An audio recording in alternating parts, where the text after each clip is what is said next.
하나님께로부터 보내심을 받은 사람이 있으니 그의 이름은 요한이라. 그가 증언하러 왔으니 곧 빛에 대하여 증언하고 모든 사람이 자기로 말미암아 믿게 하려 함이라.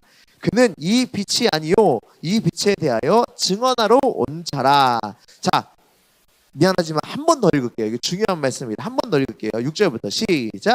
하나님께로 보내심을 받은 사람이 있으니 그의 이름은 요한이라. 그가 증언하러 왔으니 곧 빛에 대하여 증언하고 모든 사람이 자기로 말미암아 믿게 하려 함이라. 그는 이 빛이 아니요 이 빛에 대하여 증언하러 온 자라.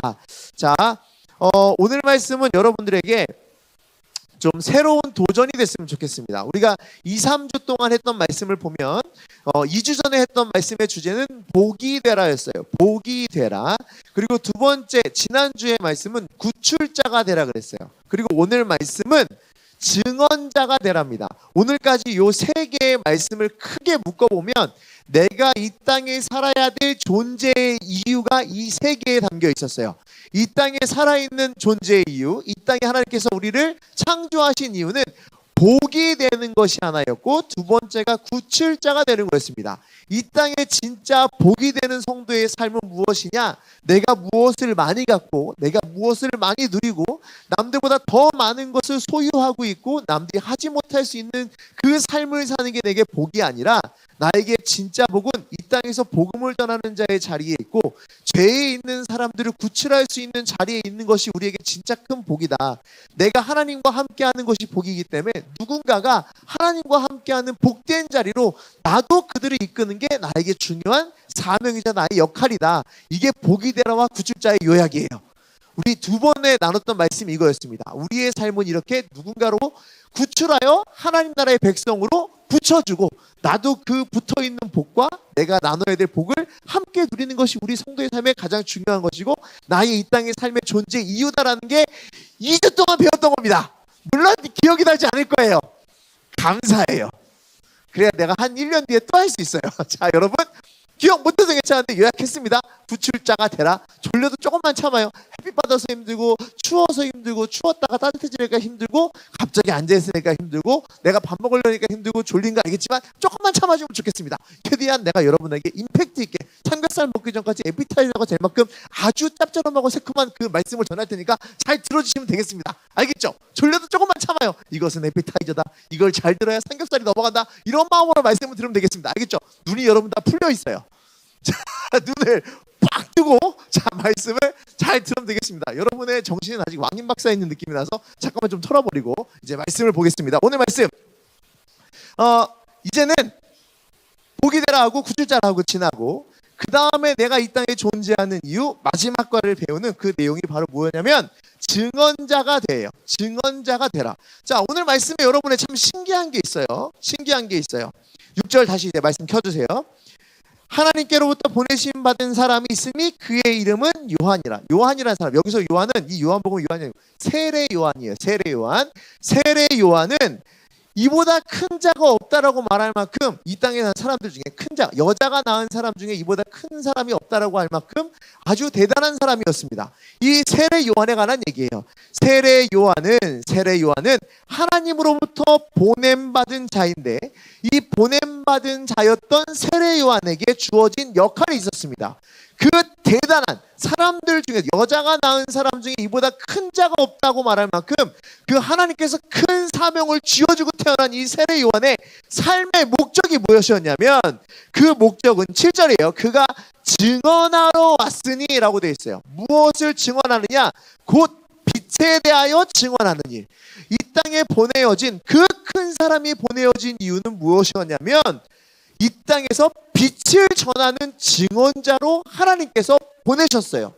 빛을 전하는 자로 하나님께서 보내셨어요. 빛을 전하는 자로 하나님께서 보내셨어요. 이 말을 내가 왜 자꾸 할까? 이게 제일 중요하거든. 세례 요한을 마치 선지자나 대단한 사람처럼 추앙하고 따르는 사람들조차 존재했었습니다. 하지만 그는 그 빛의 주인공이 아니었어요. 그는 하나님께서 그 빛이 누구인지 모르죠. 그 빛을 증언하는 사람으로 하나님께서 보내셨단 말이에요. 근데 그 빛이 쭉 뒤에부터 나오고 나니 그 빛은 누구냐면 바로 예수 그리스도다라고 하는 게 이 요한에 있는 말씀입니다. 세례 요한은 이 땅에서 어두움 가운데 있는 사람들, 자기의 죄가 무엇인지 몰라서 그 어둠 속에 가려진 사람들에게 빛 대신 예수 그리스도로 말미암아 그 죄가 무엇인지, 그 죄가 얼마나 더러운지 그 빛으로 다 밝혀지는, 그 뒤에 쭉 나오는 얘기야. 그 뒤로 밝혀지는 그 예수 그리스도의 빛을 전하여 너희 죄가 예수 그리스도로 말미암아 깨끗하게 되고 예수로 말미암아 우리의 영원한 생명을 누릴 수 있다라고 하는 그 천국에 대한 복음을 전하기 위해 세례 요한이 이 땅에 하나님으로부터 보냄 받았어요. 모르겠는 사람 상큼하죠. 알겠죠? 하나도 모르지 않겠죠? 그 다음에 말씀이 입맛이 쩝쩝 당기지 않습니까? 그 다음에 말씀은 무엇이냐면, 나는 이 말씀 보면서 이해가 안 됐어요. 그냥 예수님이 이 땅에 뿅 하고 태어나면 돼요. 그렇지 않아요? 이 앞에 긴 서론을 왜 주석학자들이 다 이해해야 되고 해결해야 되고 여러분한테 지금 이 긴 이야기를 쭉쭉쭉쭉쭉 해야 할 만큼 왜 굳이 이 얘기가 여기 있을까? 요한복음 1장을 시작하면서 태초에 말씀이 계시냐, 물론 예수님에 관한 말씀이긴 하지만, 하나님에 관한 말씀이긴 하지만 그 앞에 세례 요한 다 빼버리고 예수가 이 땅에 태어났다로 시작하면 돼요. 그렇게 생각 안 해봤어요? 증언자가 왜 필요할까? 증언자가 굳이 왜 필요하고 예수 그리스도가 오실 그 예수님에 대한 이야기를 전할 자가 왜 필요할까? 그 때문에 사람들이 예수에 대해서 조금 더 의심도 생기고 많은 고민도 생겼어요. 나중에 어떤 일이 벌어졌냐면 세례 요한의 제자들이 와서 당신네가 진짜 맞습니까? 틀립니까? 이런 얘기까지 해요. 세례 요한을 따르는 사람들도 있었어요. 그런데 왜 굳이 하나님께서는 세례 요한이라고 하는 사람을 예수 그리스도라고 하는 그 빛 대신 예수를 왜 전하는 자로 이 땅의 증언자로 먼저 세우셨을까? 이상하지 않아요? 나는 이상해요. 예수님이 그냥 뿅 하고 나타내는 이 모든 과정을 왜 증언자가 굳이 필요했을까? 수많은 이에 대한 해석들이 있습니다. 수많은 이해들이 있는데 여러분들에게 이런 예를 한번 들어주고 싶었어요. 진짜 열매를 맺기 위해, 농사를 짓기 위해서는 그냥 씨앗을 바로 뿌리는 게 아니라 경작을 할 시간이 필요해요. 땅을 한번 뒤집고 그 안에 돌을 끄집어내고 그 안에 잘못된 것을 뒤집어주고 안에 있는 영양분을 위로 빼주고 위에서 있는 그 영양분 거름을 뿌렸으면 뒤집어주는 시간이 필요합니다. 여러분 생각보다 밭에는 노래는 돌이 많더라고. 근데 그거를 한번 뒤집어주는 역할로 세례 요한이 등장했다라는 예화들이 있어요. 근데 이건 너무 좋은 예화인 것 같아요. 예수님이 그걸 못해서가 아니에요.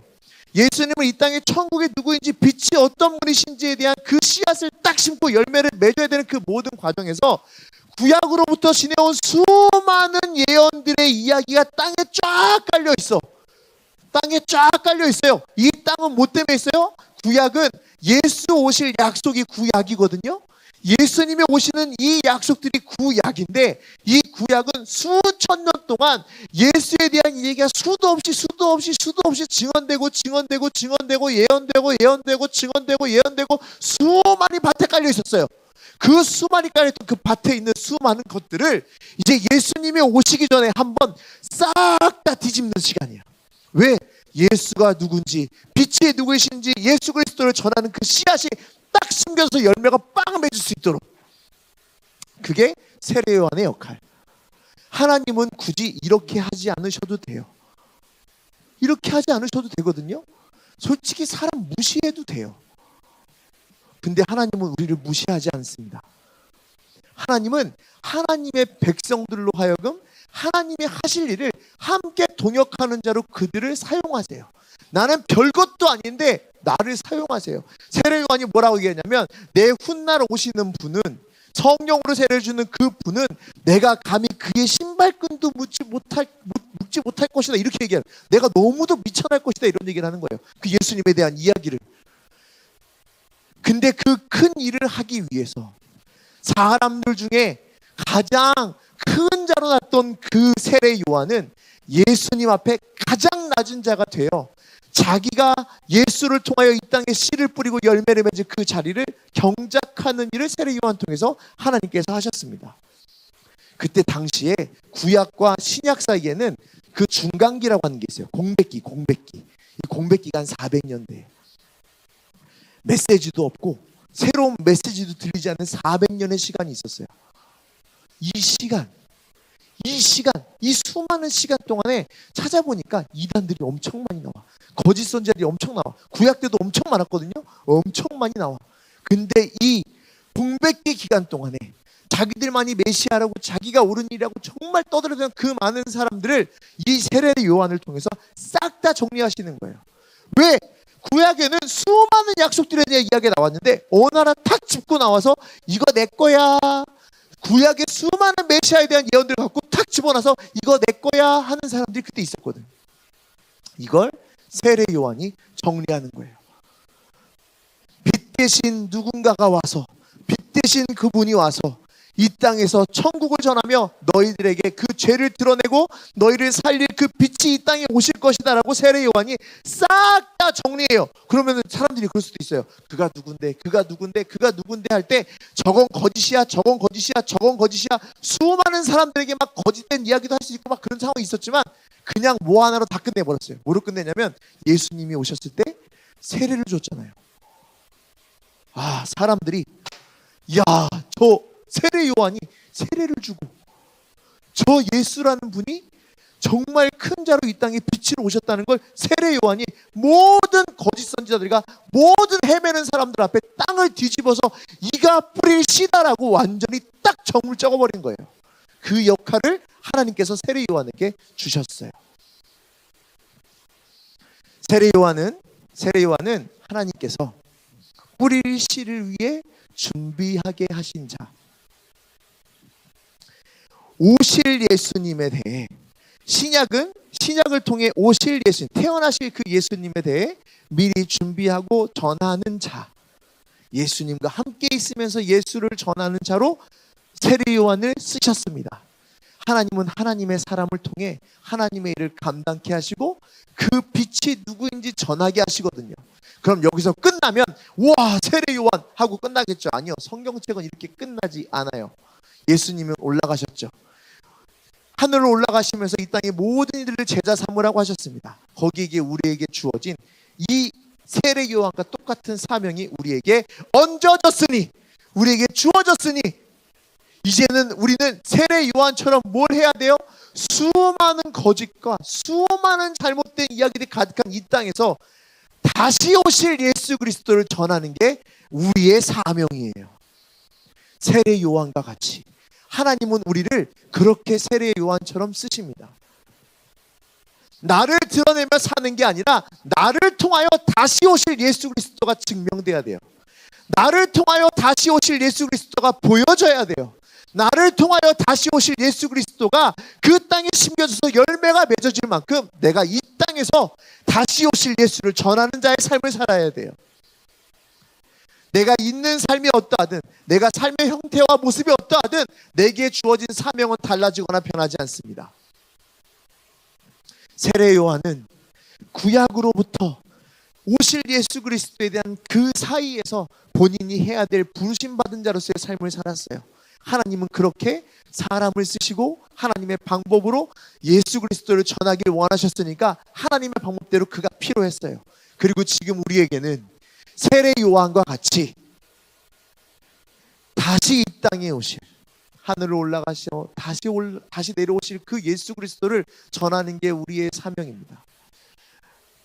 여러분들에게 주어진 어떠한 사명은 여러분이 잘 되고 여러분이 어떻게 뭐가 되고 이거는 하나님이 원하시는 사명이 아니에요. 하나님이 원하시는 사명은 거기서 끝나지 않아요. 우리의 삶은 하나님이 다시 오실 예수 그리스도를 드러내고 증명하는 데 나를 사용하십니다. 여러분들 중에 돈이 많이 생길 수도 있어요. 부자가 됐어요. 그러면 가만히 있어봐. 이 복음 나한테 맞는 게 아닌가? 그게 아니고 난 예수를 전하라 그랬는데 아니요. 돈이 많든지 나에게 재능이 많아요. 나에게 재능이 이렇게 많은데 이거 지금 잘못된 거 너무 이것 때문에 내가 빨리 살면 인간 때문에 인간적인 생각으로 사는 게 아닌가? 내가 남들보다 더 나은 삶을 살아요. 좀 더 뭔가 풍요로운 삶을 살아요. 그럼 내가 잘못된 거 아니라 전에 정혜진 목사님 얘기했던 거는 돈이 많고 이게 중요한 게 아니라 복음을 전하라 그러는데 자 여러분 어떤 삶을 살든지 남들보다 높은 자리가 가도 되고 남들보다 더 많이 벌어도 되고 남들보다 많이 가져도 돼요. 남들보다 조금 부족하든 남들보다 더 많든 남들보다 더 많은 재능이 있든 없든 다 필요 없어요. 뭐냐면 그 안에서 빛 대신 예수 그리스도 다시 오실 예수 그리스도가 비춰지냐 안 비춰지냐가 우리의 사명이라고. 돈이 많아요? 그럼 돈 많은 거 좋은 거예요. 돈 많이 써요. 잘 써요. 근데 그 돈 씀씀이에서 예수 그리스도가 보이냐 이거예요. 여러분이 재능이 많고 탤런트가 많아서 높은 사장이 되고 높은 자리에 올라갔어요? 좋아요. 얼마나 좋아요. 근데 그 자리에서 여러분은 하나님을 드러내고 있느냐예요. 다시 오실 예수 그리스도가 내가 그 자리에서 보이냐예요. 우리 교회를 한번 볼까요? 우리 교회가 진짜 이 정도면 여러분 전남권에서 우리 교회가 제일 큰 거 알아요? 생각보다 우리 교회가 큰 교회예요. 막 우리 물론 그냥 생각 안 하고 현실적으로 큰 교회인데 큰 교회예요. 그 큰 교회가 나쁘다 좋다 말할 필요가 없어요. 교회가 크면 그 안에서 해야 될 예수 그리스도가 보여야 돼. 예수님이 어떻다가 보이는 게 아니라 다시 오실 예수 그리스도에 대한 소망이 비춰져야 돼요. 그게 우리 교회의 역할이에요. 이걸 잘해야 하나님께서 기뻐하신다. 근데 교회가 엄청 커요. 근데 맨날 우리끼리 엄청 행복해요. 우리끼리만 재밌어요. 우리끼리만 너무 신나요. 우와 니네 너 복 받아라 복 받아라 복 받아라 복 받아라 이런 얘기만 자꾸 해. 근데 그게 아니라고요. 그게 아니라 내가 이 자리에 있고 우리 교회가 이런 자리에서 할 수 있는 건 커서 만족스러운 게 아니라 이 자리에서 하나님 나라 다시 오실 예수 그리스도를 증명하고 보이고 있으면 하나님께 칭찬받는 거라고요. 작은 교회도 상관없어요. 뭐든 상관없어요. 다시 오실 예수 그리스도가 보이냐 안 보이냐. 여러분의 삶은 여러분의 그 삶의 모습은 여러분의 인생은 내가 감히 평가할 수 없습니다. 누군가가 여러분의 삶을 평가할 수 없어요. 누군가가 갑자기 나타나고 또 교주 같은 인간이 나타나가지고 막 이렇게 너는 그렇게 살면 안 된다. 지옥 갈지어다. 이거 이상한 이런 사람은 만나지도 마. 이거 거짓말이야. 이거 아니에요. 너의 행동을 보아하니 너는 다시 구원받지 못한 것 같다. 이거는 웃긴 얘기예요. 이런 얘기 듣지도 마요. 이런 얘기 듣지도 마요. 이런 얘기를 보면서 우리의 삶이 내가 잘못됐다 잘했다 고민하지 마시고 여러분에게 주어진 사명은 여러분에게 주어진 인생의 목적은 내가 다시 오실 예수가 보이냐예요. 다시 오실 예수가 보이냐예요. 그럼 이것만 얘기하고 마치겠습니다. 다시 오실 예수가 보이는 게 어떤 삶이게?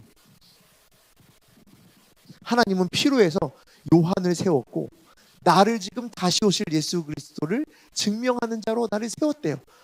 자, 그러면 예수님이 재림하는 그때의 모습은 우리에게 어떻게 증명되고 보여져야 될까? 사람을 전하는 걸로, 보이는 걸로. 다시 오실 예수 그리스도, 재림하실 예수 그리스도, 이 땅에 다시 오실 예수 그리스도를 전하는 삶의 모습은 어떤 모습이냐면 기대감이라는 게 있어야 돼요. 기대감. 다른 거를 다 설명해봐야 너무 어려워.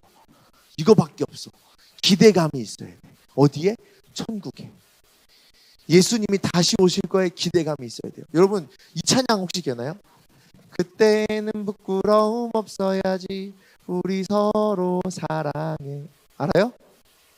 모르는구나. 미안해요. 옛날에 내가 어릴 때 불렀어요. 그 찬양 처음에 어떻게 되지? 아름다운 마음들이 모여서 주의 은혜 나누며. 이거 알아요? 옛날에는 모든 걸 은혜로 했어요. 주님은 다 이거였어요. 사랑은 다 이거. 뭐 그렇다고. 네. 피곤하죠? 나도 피곤해요.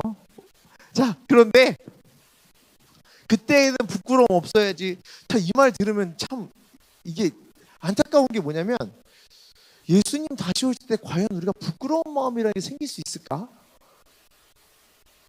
예수님이 지금 딱 들이마시는 그 순간 딱 됐을 때 다시 이 땅에 오실 때 내가 부끄러운 마음이 생길 게 있을까?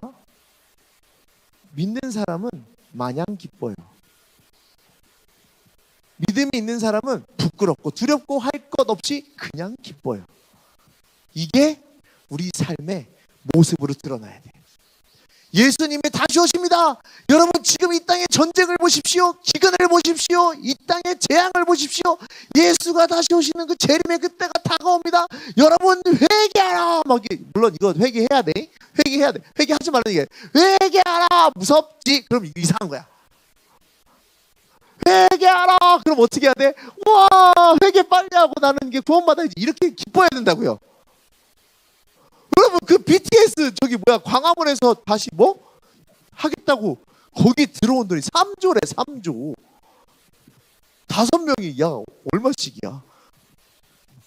걔네 나와서 뭐 했다고 3조래. 더 웃긴 게 뭔지 알아요? 나 그거 너무 웃겼대. 이번에는 광화문에 환호도 없었대요. 알아요? 와 이게 떼창 없었대. 왜 그런 줄 아니? 모르지. 그 외국인들이 한국말을 못 알아들어갖고 번역 보느라고 와 할 새가 없었대요. 번역 이렇게 보느라고 와 막 이렇게 했대. 그래서 와가 하나도 안 맞았다는 얘기가 있습니다. 뉴스야 실제로. 야 그 5명이 나와서 막 찌깍찌깍하고 막 이렇게 막 하는 것도 맞아요. 물론 그 춤 사이는 나는 아니에요.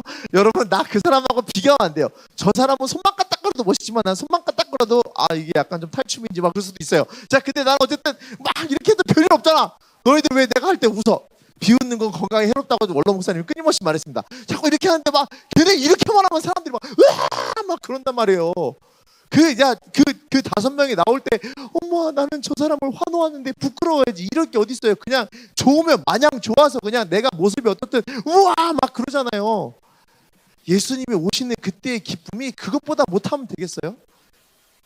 그 5명이 컴백하는데 놀래갖고 그냥 막 우악 하는데 예수님이 컴백하신다는데 거기서 두려워가지고 예수님의 컴백 그럼 무서워 막 이게 말 되냐고. 아니라고요.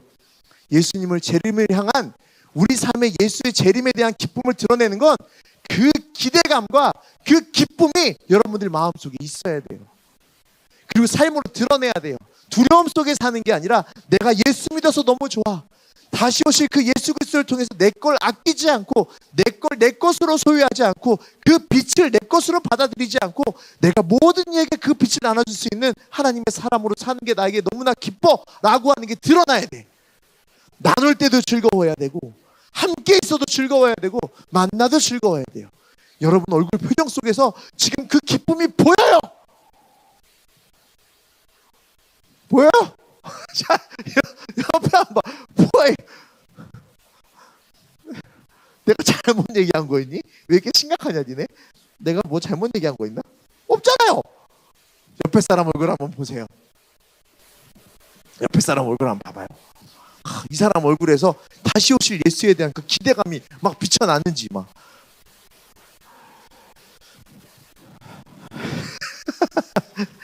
자, 오늘 말씀이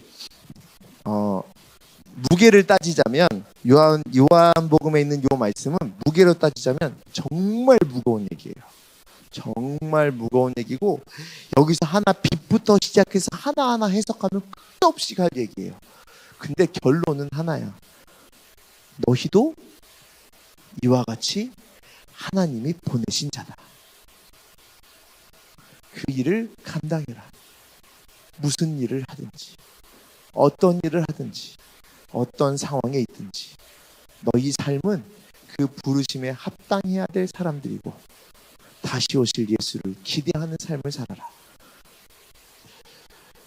여러분들 중에 이 부분이 아직 마음에 와닿지 않는 부분이 있을 수도 있어 생각합니다.